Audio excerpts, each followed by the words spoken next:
तो hello guys, कैसे हो? सब बढ़िया। आज हमारा दूसरा दिन जयपुर से कतर जाने का।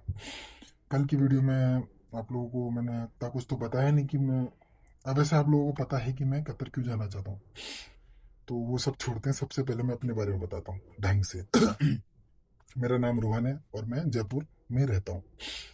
मेरे पापा का एक छोटी सी दुकान है, उस पर मैं काम हाथ बटाता हूँ, तो उसमें थोड़े मोटे छोटे मोटे पैसे मिल जाते हैं मेरे को। पर इससे तो कुछ भी नहीं होगा, बिल्कुल भी कुछ नहीं हो सकता कतर जाने के लिए।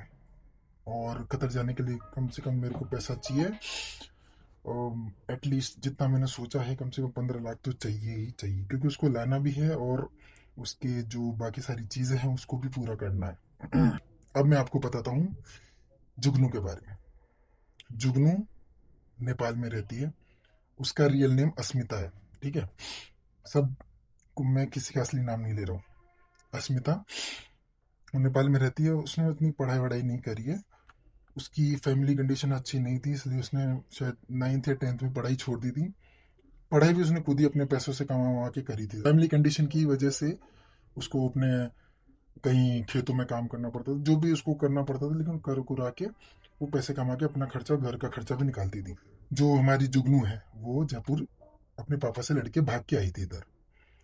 तो ये हो गया उसकी कहानी और मेरी कहानी। मैंने पूरा इतना डिटेल में नहीं बताऊंगा क्या क्या सीन, क्या क्या है क्या नहीं। अब बताता हूँ कि हम दोनों की मुलाकात कैसे हुई। अब इस कहानी में तीसरा कैरेक्टर है मंजू। मंजू मेरी बेस्ट फ्रेंड है। जब वो गांव गई, जब ये जयपुर से गांव गई और वापस आई, तो वो अपने साथ दो लोगों को लाई। एक तो अस्मिता, जिसका नाम जुगनू मैंने रखा। ठीक है। और एक उसकी बड़ी बहन, उसका नाम याद नहीं आ रहा, उसका नाम मैं बाद में बताऊंगा। ठीक है। अब उसको लेने जाना था अंजू को। मैं उन लोगों को मैं बस जानता था कि ठीक है ये दो है। उसका जो नाम रखा था, हमारी वीडियो कॉल पे एक दो बारी बात हुई। तो मैंने उसको, मैंने नहीं, हमारा एक दोस्त है जग्गू, उसने उसका नाम रखा था काम वाली। काम वाली नहीं, सॉरी सॉरी, बर्तन वाली। बर्तन वाली, बर्तन वाली ऐसे करके उसको बुलाते थे। बट उस टाइम पे मैंने वीडियो कॉल पे ऐसे बात नहीं हुई, तो मेरे को ऐसा कुछ खास लगा नहीं, क्योंकि वो छोटी लगती थी, इसलिए मैंने ऐसे बात नहीं करी इतनी। जब वो आई, मैं उसको लेने गया, मतलब मंजू को स्टेशन पे लेने गया, तब मंजू दिखी। उसके बगल में अस्मिता थी। कसम से कह रहा हूँ, उसको देखते ही मैं फ्लैट हो गया था पूरा। बस इतनी पसंद आ गई थी मेरे को, बहुत पसंद आ गई थी वो। फिर ये मास्क, बिल्कुल सांस नहीं आ रही इसमें, बहुत कम सांस आ रही है, इसलिए बार बार सांस की आवाज आएगी तुमको। बहुत दिक्कत हो रही है इसमें बोलने में। तो मैंने फर्स्ट टाइम उसको ऐसे देखा, फिर उसको हम, मतलब मैं और जग्गू जग्गू जग्गू हाँ, जग्गू, हम दोनों लेने गए थे उसको स्टेशन पर। और जग्गू का अगले दिन बर्थडे था। मंजू उसको सरप्राइज देना चाहती थी नेपाल से आके, क्योंकि मंजू, जग्गू और मैं, रोहन, तीनों बेस्ट फ्रेंड थे, इसलिए मंजू ने जग्गू को यहाँ आके सरप्राइज दिया था बर्थडे का। इसी चक्कर में मेरी जुगनू से मुलाकात हुई।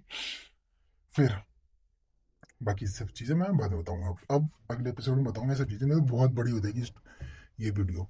अब मैं बताता हूँ कि मेरी कंडीशन अभी क्या चल रही है। कल, कल की बता रहा हूँ, आज तो अभी सुबह ही शूट करा है। कल मैंने वही दुकान गया, इतना कुछ खास पैसे हुए नहीं, 400 500 रुपये हुए, वो भी बाकी इन सब चीज़ों में खर्च हो गए। कुछ खरीद लिया मैंने, उस सब चीज़ में खर्च हो गए। तो अभी तक का जो मेरा है वही, जो भी मैंने पैसे ले रखे हैं वो वही 2.5 लाख है।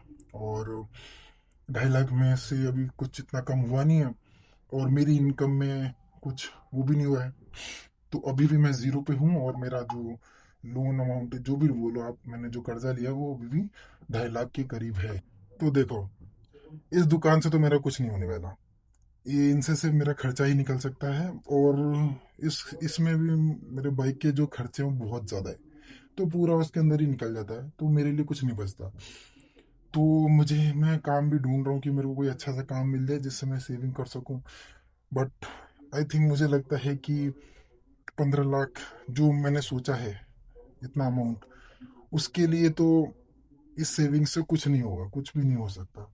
उसके लिए हाँ, एक और चीज़ है कि मैं अभी ट्रेडिंग सीख रहा हूँ, ट्रेडिंग भी स्टार्ट करूँगा। अब देखते हैं उसमें सक्सेस होता हूँ या नहीं होता हूँ, सब उसके ऊपर है। देखते हैं क्या होता है। कुछ कोई उम्मीद वो नहीं है कि कितना कर पाऊंगा, क्या होगा। मैंने 10 महीने का टाइम तो ले लिया, बट गांड फट रही है। देखते हैं क्या होता है। बस आप लोग साथ में रहना,